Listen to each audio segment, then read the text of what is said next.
Hi everyone, I'm Bihan Chakraborty and today I'll be discussing LeetCode's problem number 39, that is combination sum. So this is LeetCode's day 17 problem for February's long challenge for 2022, and it's a medium level problem and it's quite popular.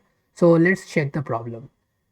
So here we have been given an array of distinct integers named candidates and a target integer. And one observation is that all the elements of the array is distinct and we have to return a list of all unique combinations of the array which sum up to target. Okay, so this is the return type, list of integers. Okay, and let's see the test cases to get the question better. So we have 2, 3, 6 and 7 in the array and target is 7. So we have to find all the combination of numbers that sum up to 7, that add up to 7. Okay. So 2 plus 2 plus 3 equals to 7. 2 plus 2 is 4 plus 3 7. So this is one combination. Now these numbers can repeat as well. Okay, it is given here. The same number can be chosen unlimited number of times. Okay. So this is one and 7 itself sums up to 7 with no other elements. So this is another pair. Okay. So these two combinations are the only ones. So if you check, none other can give you 7. So we have to return this array of arrays. Okay. So for the next example, 2, 3, 5 and target is 8. Okay, let me zoom in. Yeah. So here we have 8 and 2, 3, 5 in the array. So 2, 2, 2, 2. Using 4 2's we can get 8, and 3 plus 3 6 plus 2 is also 8 and 5 plus 3 is also 8. So these are all the possible combinations. So there are no other combinations possible here if you check. So in case there's no possible combination, we have to just return an empty array. So how can we solve it? So I have solved this problem here using a recursion. Okay, so this is the main given function. Okay, this is our recursive function and this is our answer. Okay, so this is a global array. Okay, this is a global list of integers, that is answer, and initially it's empty. So now we move into the recursion. We have start one integer. This is the start index, that where we are currently at in the recursive function. So initially we start from the 0th element.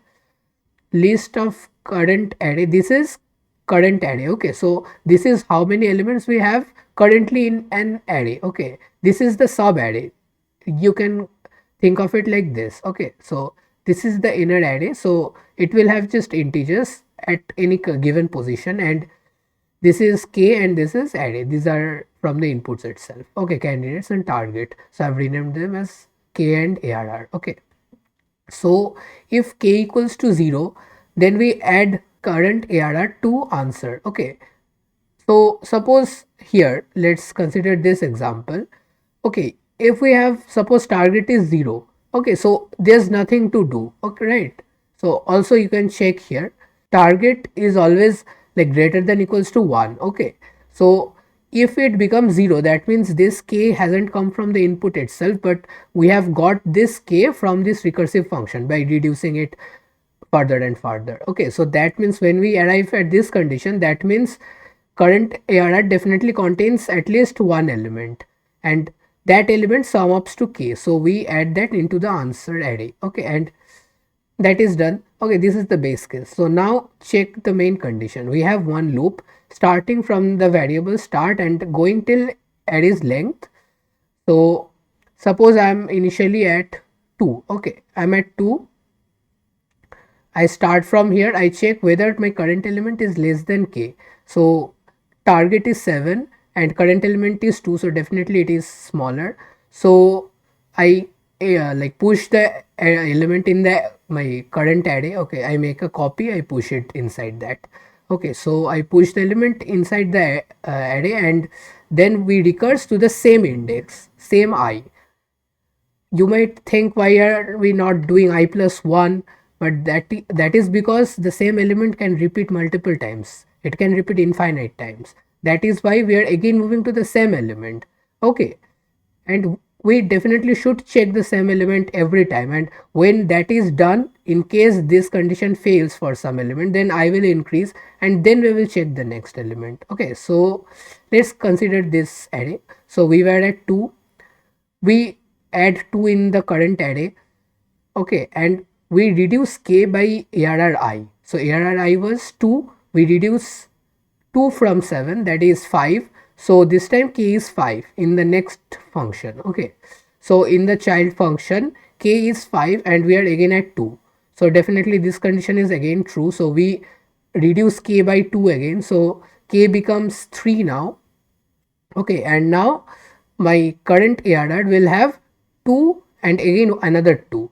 Okay, so we again come here, then we check again for 2 and that is again true. So we again add another 2. So we have 3 2's inside, then k equals to 1.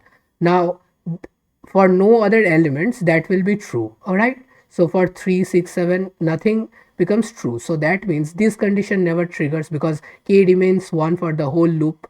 Now after the whole thing is finished, k never reduces to 0. That means this combination 2 2 2 never completes. So we never arrive at this condition. So what happens is, using like backtracking, we go back to the original function, to the main function, and by going there we come at this point where we had 2's and then we move to 3. Okay, because 2 was done, we were at this point, then I plus plus, then we go to 3. Now on 3 we again add the 3 and k becomes 0. So for the next time this becomes true. So this condition is satisfied. For these elements the condition is satisfied and k becomes 0. So that is the thing here. We will check all the possible combinations. So we have 2, then 2, then again 2. We have 3 2's that fails. So we remove the last 2 again. Then we push 3, then we check. Okay, once that is done, we again push 2 2 3, then 2 2, then we check for 6. Those don't happen, like that. Okay, then we remove the second 2 as well. Then we check for 2 3, like that, then 2 3 6 if possible, like that. Then we remove the all the 2's, then we go for 3, then 3 3, then 3 3 3, like that. If that fails, then we have 3 6 3 7, like that. Then we remove 3, then we go to 6. So we check all the possible combinations and keep adding them. So this is the problem. Using backtracking we can solve this whole problem, and finally once that is done, we return the answer from our main function that is given to us. Okay, so this is the problem. In case you have any doubts for this problem, please comment below, and if you have liked my video, please like and subscribe to my channel, and yeah, see you in the next video.